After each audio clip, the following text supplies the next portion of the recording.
Shalom Bapak Ibu Saudaraku yang terkasih di dalam Tuhan.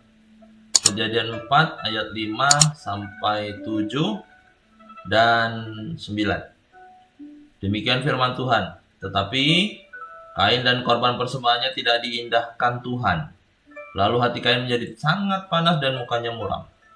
Firman Tuhan kepada Kain, "Mengapa hatimu panas dan mukamu muram? Apakah mukamu tidak akan berseri jika engkau berbuat baik? Tetapi jika engkau tidak berbuat baik, dosa sudah mengintip di depan pintu. Ia sangat menggoda engkau, tetapi engkau harus berkuasa atasnya." Ayat 9. Firman Tuhan kepada Kain, "Di mana Habel adikmu itu?" Jawabnya, "Aku tidak tahu. Apakah aku penjaga adikku?" Bapak Ibu, Allah bertanya kepada Kain, "Di mana Habel?" Apakah Allah tidak tahu bahwa Habel sudah dibunuh oleh Kain? Bukan itu masalahnya. Bahkan di ayat selanjutnya, Allah menjelaskan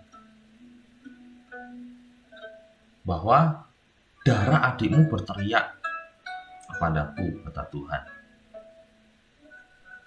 Allah tahu bahwa Habil sudah mati dan itu dibunuh oleh Kain. Allah juga tahu peperangan atau permusuhan antara keturunan si ular dan keturunan manusia itu berlanjut. Allah tahu bahwa masalah ini akan menjadi dampak yang luar biasa. Tapi yang kita manusia perlu tahu bahwa di dalam perjalanan manusia pada keturunan kedua, dosa dari hasutan yang sama juga mulai menyergap dalam kehidupan mereka. Bahkan lebih hebat. Kejadian 4 mencatat pembunuhan pertama. Di sini kita bisa sebut bahwa pembunuhan yang dilakukan oleh Kain itu bersifat sosial, juga bersifat individual. Kenapa bersifat individual? Dosa yang hampir sama seperti yang ditanyakan Allah kepada Adam. "Di manakah engkau?" kata Allah kepada Adam. Sedangkan di Kejadian 4, Allah bertanya kepada Habel, "Di mana Habel adikmu itu?" Pertanyaan yang hampir sama. Nah, inilah yang menjadi peringatan Allah. Allah mengingatkan kembali bahwa Adam sudah melakukan dosa dan Kain juga sudah melakukan dosa. Itulah dosa yang bersifat individual dan Tuhan ingatkan. Oleh sebab itu terkadang kalau kita sudah melakukan kesalahan, secara tiba-tiba dan sekonyong-konyong hati kita merasa gelisah. Apalagi waktu kita melakukan dosa. Pasti kan ada ketakutan, gemetar, gelisah. Nah, ini juga terjadi awalnya dengan mereka. Nah, jawaban yang sama juga diutarakan oleh Kain. "Apakah aku penjaga adikku?" Di sini Kain lebih berani daripada si Adam. Kalau Adam melempar kesalahannya, di sini Kain malah menyangkal. Bukannya menjawab di mana adiknya, tapi dia menyangkal bahwa dia tidak tahu apa-apa dengan apa yang dia telah berbuat. Kebohongan demi kebohongan mulai bertambah. Nah, apakah hal ini ditimbulkan karena sosial? Sebab dikatakan Habel itu peternak, sedangkan Kain petani. Hanya karena persembahan yang tidak diindahkan Allah, Kata tidak diindahkan ini belum tentu ditolak. Kata dasarnya adalah indah. Tidak diindahkan mungkin tidak menjadi sesuatu yang indah. Tapi bukan berarti Allah menolak.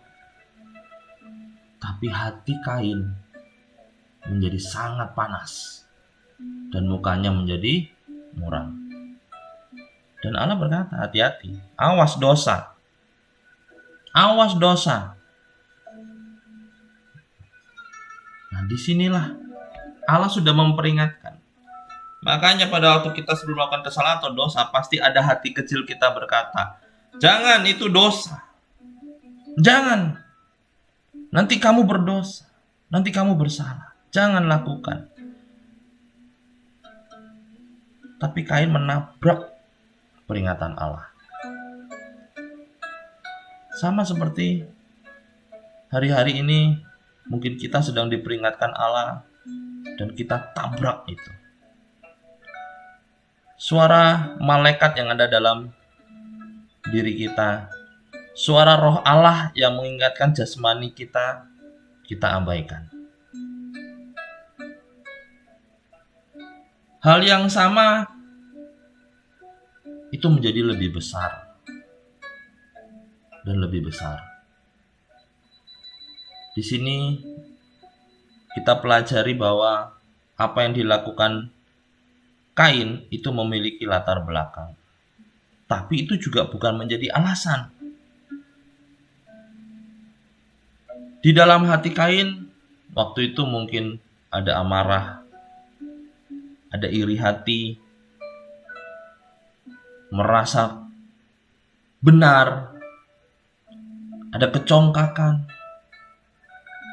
ada dendam, ada ketidakpuasan, dan pasti ada ketakutan. Semuanya berbaur menjadi satu. Dan bagi saya yang hebatnya adalah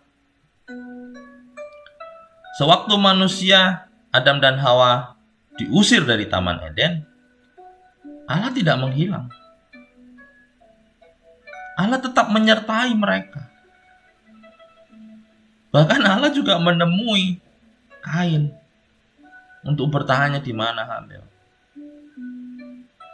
Menurut pendapat saya, waktu Kain dan Habil dilahirkan, mereka besar bersama, main bersama, mungkin main dengan mainan yang sama. Tapi pada waktu mereka dewasa, mereka mulai diajar mengenai persembahan. Di sini mulai ketimpangan dari sosial itu terjadi. Negatifnya, ada hasutan yang sama dalam diri Kain. Hasutan si ular dan keturunannya. Positifnya, kita melihat ada perubahan dampak besar dari komunitas yang kecil menjadi lebih besar. Yang tadinya Adam hanya mengelola tanah dan menikmati hasilnya. Dalam keturunan kedua, di sini kita mulai melihat adanya peternak. Walaupun milik Habil ini bukan peternakan, tapi dia sudah menjadi peternak. Semakin lama, semakin besar. Semakin hari, komunitas juga semakin besar. Sedangkan dosa juga semakin meluas. Hal ini terus terjadi berulang kali. Dan kita juga melihat bagaimana dan betapa Allah itu adil. Allah berdiri sebagai hakim. Dan dari penghakiman Allah itu kita jumpai kisah akan air bah dan kisah akan menara Babel. Kita akan melihat bagaimana manusia akan selalu jatuh di tempat yang sama. Selalu jatuh akan keinginan diri sendiri. Akan jatuh oleh karena dia merasa lebih daripada Allah. Di sini kita mulai pahami dari kitab keempat, kitab Kejadian pasal keempat. Kita melihat bahwa di balik kengerian akan dosa manusia, di balik hasutan yang sama dari keturunan si ular, ada budaya manusia yang mulai berkembang, baik dari pertanian, peternakan, pembangunan, bahkan teknologi.